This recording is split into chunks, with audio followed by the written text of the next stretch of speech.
नमस्कार साथियों, मैं अनीता श्रीवास्तव आपका हार्दिक अभिनंदन करती हूँ। महर्षि वेदव्यास द्वारा रचित महाभारत के 143वें अध्याय में आज का प्रसंग है दुर्योधन के आदेश से पुरोचन का वारणावत नगर में लाक्षागृह बनाना। वैशंपायन जी कहते हैं, जन्मेजय, जब राजा धृतराष्ट्र ने पांडवों को इस प्रकार वारणावत जाने की आज्ञा दे दी, तब दुरात्मा दुर्योधन को बड़ी प्रसन्नता हुई। भरतश्रेष्ठ, उसने अपने मंत्री पुरोचन को एकांत में बुलाया और उसका दाहिना हाथ पकड़कर कहा, पुरोचन, यह धन धान्य से संपन्न पृथ्वी जैसी मेरी है, वैसे ही तुम्हारी भी है, अतः तुम्हें इसकी रक्षा करनी चाहिए। मेरा तुमसे बढ़कर दूसरा कोई ऐसा विश्वास पात्र सहायक नहीं है जिससे मिलकर इतनी गुप्त सलाह कर सकूं, जैसे मैं तुम्हारे साथ करता हूँ। तात, तुम मेरी इस गुप्त मंत्रणा की रक्षा करो, इसे दूसरों पर प्रकट न होने दो और अच्छे उपायों द्वारा मेरे शत्रुओं को उखाड़ फेंको। मैं तुमसे जो कहता हूँ वही करो। पिताजी ने पांडवों को वारणावत जाने की आज्ञा दी है। वे उनके आदेश से वहां रहकर उत्सव में भाग लेंगे, मेले में घूमेंगे फिरेंगे। अतः तुम खच्चर जुते हुए शीघ्रगामी रथ पर बैठकर आज ही वहां पहुंच जाओ, ऐसी चेष्टा करो। वहां जाकर नगर के निकट ही एक ऐसा भवन तैयार कराओ जिसमें चारों ओर कमरे हों तथा जो सब ओर से सुरक्षित हो। वह भवन बहुत धन खर्च करके सुंदर से सुंदर बनवाना चाहिए।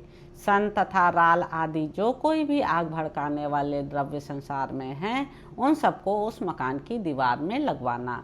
घी, तेल, चर्बी तथा बहुत सी लाह मिट्टी में मिलवाकर उसी से दीवारों को लिपवाना। उस घर के चारों ओर सन, तेल, घी, लाह और लकड़ी आदि सब वस्तुएं संग्रह करके रखना। अच्छी तरह देखभाल करने पर भी पांडवों तथा दूसरे लोगों को भी इस बात की शंका न हो कि यह घर आग भड़काने वाले पदार्थों से बना है। इस तरह पूरी सावधानी के साथ उस राजभवन का निर्माण कराना चाहिए। इस प्रकार महल बन जाने पर जब पांडव वहां जाएं, तब उन्हें तथा सुहृदों सहित कुंती देवी को भी बड़े आदर सत्कार के साथ उसी में रखना। वहां पांडवों के लिए दिव्य आसन, सवारी और शैया आदि की ऐसी व्यवस्था कर देना जिसे सुनकर मेरे पिताजी संतुष्ट हों।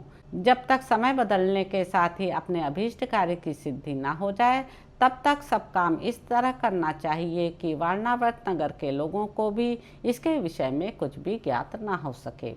जब तुम्हें यह भली भांति ज्ञात हो जाए कि पांडव लोग यहाँ विश्वस्त होकर रहने लगे हैं, इनके मन में कहीं से कोई खटका नहीं रह गया है, तब उनके सो जाने पर घर के दरवाजे की ओर से आग लगा देना। उस समय लोग यही समझेंगे कि अपने ही घर में आग लगी थी, उसी में पांडव जल गए। अतः वे पांडवों की मृत्यु के लिए कभी हमारी निंदा नहीं करेंगे। पुरोचन ने दुर्योधन के सामने वैसा ही करने की प्रतिज्ञा की एवं खच्चर जूते हुए शीघ्रगामी रथ पर आरूढ़ हो वहां से वारणावत नगर के लिए प्रस्थान किया। राजन, पुरोचन दुर्योधन की राय के अनुसार चलता था।